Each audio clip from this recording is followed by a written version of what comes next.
ಆದರೆ ಇತ್ತೀಚೆಗೆ ಏನಾಗ್ತಾ ಇದೆ BJPಗೆ ಮತ್ತು JDS ಇವತ್ತು ಒಂದು ವಿಚಾರ ತಮ್ಮ ಗಮನಕ್ಕೆ ತರ್ತೀನಿ ನಾನು.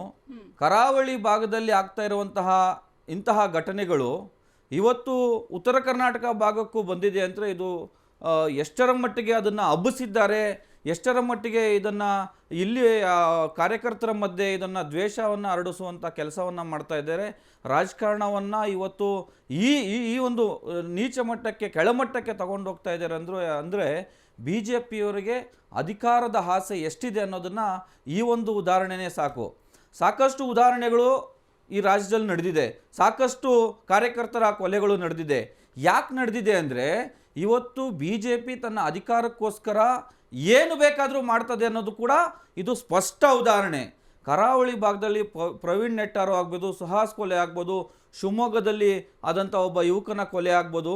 ಇವೆಲ್ಲ ಯಾಕಾದವು ಅಂದರೆ ಆ ಯುವಕರಿಗೆ ಇವು BJPಯವರು ತಲೆಗೆ ತುಂಬಿಸುವಂಥದ್ದು ಮತೀಯ ಧರ್ಮ ರಾಜಕಾರಣವನ್ನು ಮತ್ತು ಜಾತಿ ರಾಜಕಾರಣವನ್ನು ತುಂಬಿಸುವಂಥ ಕೆಲಸಗಳನ್ನು ಮಾಡ್ತಾ ಬಂದಿರೋದ್ರಿಂದ ಅವರು ಉದ್ವೇಗಗೊಂಡು ಸಮಾಜದಲ್ಲಿ ಅಶಾಂತಿಯನ್ನು ಕರಡುವಂಥ ಕೆಲಸವನ್ನು ಮಾಡುವಂತಹ ಅಷ್ಟರ ಮಟ್ಟಿಗೆ ಅವ್ರಿಗೆ ಉದ್ವೇಗ ಮಾಡಿ ಪ್ರಚೋದನೆ ಮಾಡಿ ಇವತ್ತು BJPಯವರು ರಾಜಕೀಯ ಲಾಭವನ್ನು ಪಡಿತಾ ಇದ್ದಾರೆ.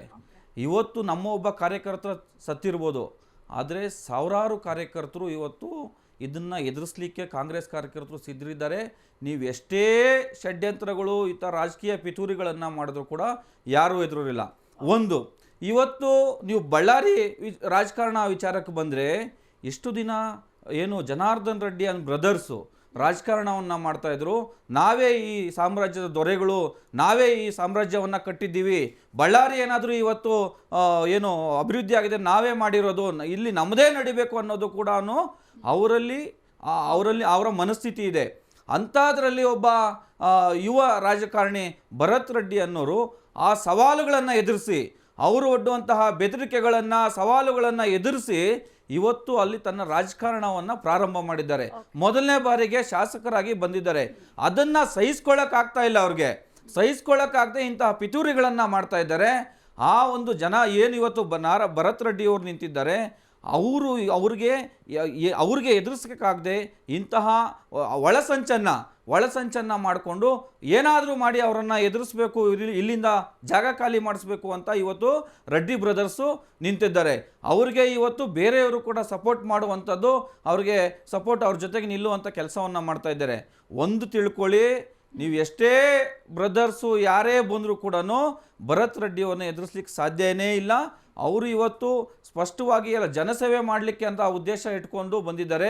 ಯಾರೂ ಕೂಡ ಅಲ್ಲಿ ಲೂಟಿ ಮಾಡಬೇಕು, ಗಣಿಯನ್ನು ಲೂಟಿ ಮಾಡಬೇಕು ಅನ್ನೋ ಉದ್ದೇಶ ಭರತ್ ರೆಡ್ಡಿ ಅವ್ರಿಗಿಲ್ಲ. ಅವರು ಸ್ಪಷ್ಟವಾಗಿ ಜನರ ಸೇವೆಯನ್ನು ಮಾಡಬೇಕು. ಅಲ್ಲಾದಂತಹ ದಬ್ಬಾಳಿಕೆಗಳು ದೌರ್ಜನ್ಯಗಳನ್ನು ಅದರಿಂದ ತಡೆಯಬೇಕು. ಭಯದ ವಾತಾವರಣ ಏನಿತ್ತು ಬಳ್ಳಾರಿ ಅಂದರೆ, ಆ ಭಯದ ವಾತಾವರಣವನ್ನು ಇಲ್ಲಿಂದ ನಿರ್ಮೂಲನೆ ಮಾಡಬೇಕು ಅನ್ನೋದು ಉದ್ದೇಶ. ಸೊ ಹಾಗಾಗಿ ಇಂತಹ ಘಟನೆಗಳನ್ನು ನಾವು ಎದುರಿಸ್ಲಿಕ್ಕೆ ಸಿದ್ಧ ಇದ್ದೀವಿ.